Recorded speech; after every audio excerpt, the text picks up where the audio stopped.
August 12, 2026, Wednesday. Narito po muli ang Batang Pista para bigyan ng mga tips at giya para sa pakarera ng Philippine Jockey Club kung saan meron po tayong 7 pakarera na magsisimula sa ganap na alas 5:30 ng hapon. Tara, umpisa na po natin. Race number 1, the start of winner take all, covering races 1 to 7 with a distance of 1,200 meters. They all and above maiden race placers. Dito po sa race number 1, pampremera ko po, entry number 5.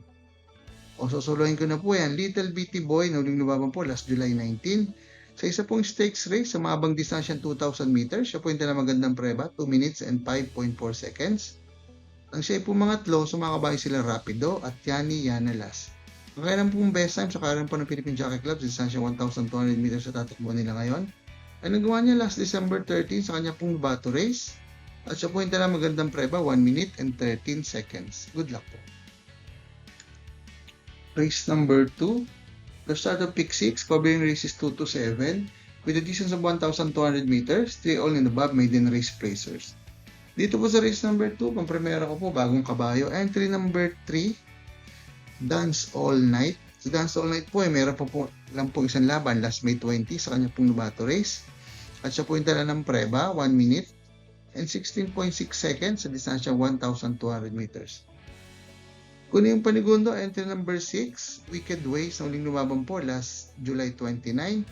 Sa karan po ng Philippine Jockey Club, distansya 1,200 meters, siya po yung ng preba, 1 minute and 14 seconds. Nang siya po mga apat, sumakabay sila Crunchy. Point of balance at mga kalaban niya ngayon na si Bossing Ray na nagtala po ng mas magandang prebang 1 minute and 13 seconds. Kunin yung panigundo or pantersero, entry number 5. Last Rose of Summer, na uling lumabang po last July 31 sa kanya pong Nubato race. Ito lang po ang kaisa-isa niyang takbo sa karan po ng Philippine Jockey Club sa distansya 1,200 meters at sa point ng preba 1 minute and 16 seconds. Good luck po. Race number 3, the start of pick 5, covering races 3 to 7. With a distance of 1,200 meters, speed accommodating based on the capping system race class 3, 57 to 70 split. Dito po sa race number 3, pampremera ko po, Deado, galing sa Panalo. Entry number 7, Dig Deep, na uling lumabang po last August 1. Sa karan po ng Philippine Jockey Club, distansya 1,400 meters, sa point na magandang preba, 124.6. Nang tinalo niya, makabayan sila Dakota Elegance at Mishani Treasure. Ang kailan pong best time sa karan po ng Philippine Jockey Club, sa distansya 1,200 meters, ay nagawa niya last June 19. Siya po ay nagpreba ng 1 minute and 12.2 seconds. Nang tinalo niyang malayo, ang makabayan sila ay Told Mama at Native Public. Kung yung panigundo, entry number 2, Got, nagaling din po sa Panalo. Nauling lumabang po last July 15 sa karan po ng Philippine Jockey Club, sa distansya 1,200 meters. At siya po yung magandang preba, 1 minute and 10.4 seconds. Ang tinalo yung dikit ang mga kalaban niya ngayon na si Deep Down na nagpreba rin po ng 1 minute and 10.4 seconds. Kung yung pantersero, entry number 3, Complacence, na uling lumaban naman po. Last August 2, sa isa pong mahabang karera sa karera po ng Philippine Jockey Club, siya po yung magandang preba, 1 minute and 40.8 seconds. Ang siya po mga tlo, sumakabay sila Ready to Risk It All at Mishani Storm. Ang kailan pong best time sa karan po ng Philippine Jockey Club, sa distansya 1,200 meters sa tatakbo nila ngayon, ay nagawa niya last July 1 sa kanya pong barrier race. At siya po yung ng preba, 1 minute and 11 seconds. Good luck po. Shout out Batang Pista! Race number 4, the start of pick 4, covering races 4 to 7, with a distance of 1,200 meters, stay all in above maiden race placers. Dito po sa race number 4, kung primera ka po, entry number 8, Looking Cool, na lumabang po last July 29. Sa karan po ng Philippine Jockey Club, sa distansya 1,200 meters, siya po yung lamang ng preba, 1 minute and 14 seconds. Nang siya po mga apat, sumakabay sila Animo Magnolia, Dynamic R. Pero bago po yun, last July 15, sa Pares Distansya at Karerahan, siya po yung ng kanya pong best time na 1 minute and 12.4 seconds. Nang siya ay na segundong dikit, sa nanalo kabayan si Golden Showtime. Kunin yung panigundo, entry number 4, Native Public, na uling lumabang po last July 19. Sa isa pong stakes race, sa mabang distansyang 2,000 meters, sa karan po ng Philippine Jockey Club, siya po yung preba, 2 minutes and 5.6 seconds. Ang siya pumang 5, sumakabayan sila California Queen at Imagination. Ang kailang pong best time sa karan po ng Philippine Jockey Club sa distansya 1,200 meters sa tatakbo nila ngayon, ay nagawa niya last July 19, siya po ay nagpreba ng 1 minute and 13.6 seconds. Nang siya po mangatlo, sumakabayan sila Deep Deep at I Told Mama. Pantersero ko po, entry number 3, Proud Giselle, na uling lumabang po last July 31 sa kanyang Pinglubato race. Sa karan po ng Philippine Jockey Club sa distansya 1,200 meters, siya po ay nagpreba ng 1 minute and 16.6 seconds. Good luck! Race number 5, the last TD Plus of the event, covering races 5 to 7, with a distance of 1,200 meters. Pinracom rating based on the capping system race, class 4, 42 to 56 feet. Dito po sa race number 5, pang primera ko po, galing sa mga bakasyon. Entry number 3, Eugene Bell, na uling lumabang po last August 1. Sa kanya pong barrier race, sa karan po ng Philippine Jockey Club, sa distansya 1,200 meters, siya po yung talagang preba, 1 minute and 14.6 seconds. Pero bago po yun, last April 4, sa parehas distansya at karerahan, siya po yung talagang mas magandang prebang 1 minute and 14.2 seconds. Ang last official run niya po ay nagawa niya po last year pa, last July 19, 2025. Sa karan po ng Metro Monitor Club, sa distansya 1,400 meters, siya po yung talagang preba, 128.2. Nang siya ay pumang 5, sa mga kabayan sila Kankalo Queen at Gentleman Bell. Kunin yung panigundo, entry number 4, Secret Hideaway, na uling lumabang po last July 29, sa karan po ng Philippine Jockey Club, sa distansya 1,200 meters. At siya po yung talagang preba, 1 minute and 14.6 seconds. Nang siya ay pumang 8, sumakabayan sila Sky Story at Love Ko To. Pero bago po yung last July 17, sa parehas distansya at karerahan, siya po yung talagang mas maganda preba, 1 minute and 14.2 seconds. Nang siya ay pumang 6, sumakabayan sila Lola's Favorite at Jubilum. Pantersero ko na rin po, entry number 7, Margot, na uling lumabang po last August 2, sa karan po ng Philippine Jockey Club, sa distansya 1,400 meters. At siya po yung talagang magandang preba, 127.6, nang siya ay nasigundo sa nanalong kabayan si Regal. Good luck!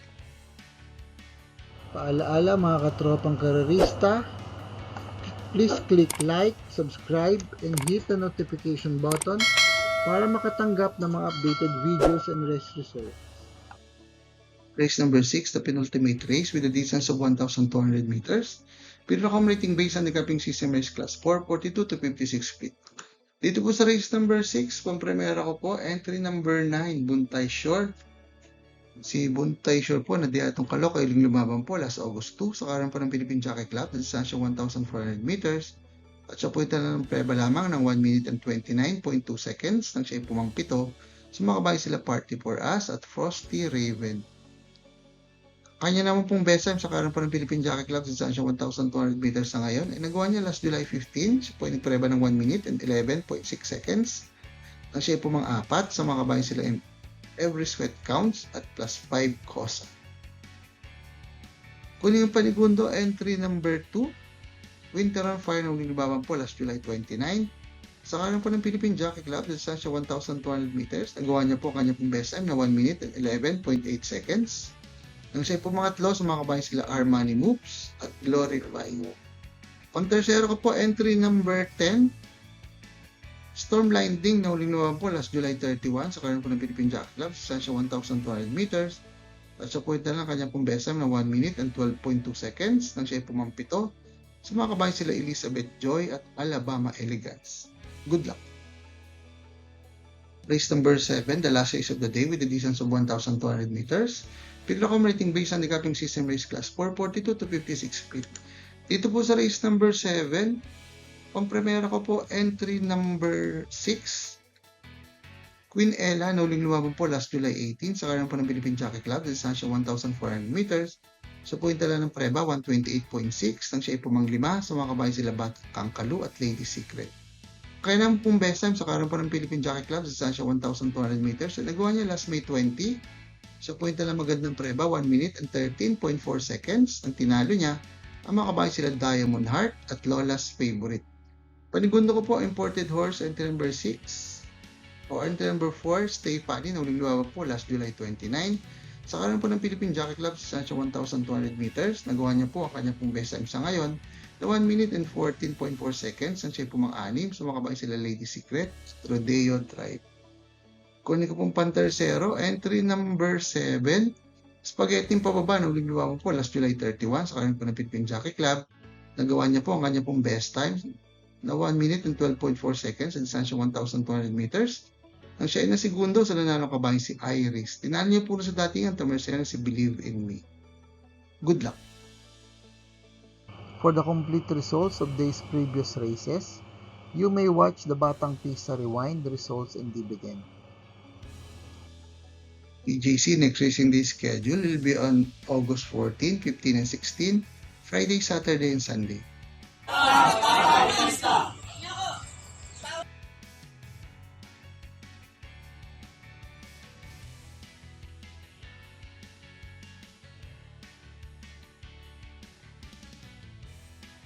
Shoutout po natin at yung mga kapisa na sila Sir Jesus Mendoza, Sir Bobby Salsos, Sir Celestino Abejo at Sir Avi Santino. Shoutout din po kay Boss Aris ng Yellowstone OTB. Pagbati po ay galing kay Sir Marcelo Pasqua. Maraming salamat din po sa ating mga bagong subscribers at mga kapista. Sa mga po makatanggap na updated race results and dividends at mga guest sa karera, please like, share, and subscribe sa ating Batang Pista channel. Click the notification bell para makareceive ng mga bagong videos. Paalaala mga kapista, ng karera po hindi bangal lamang.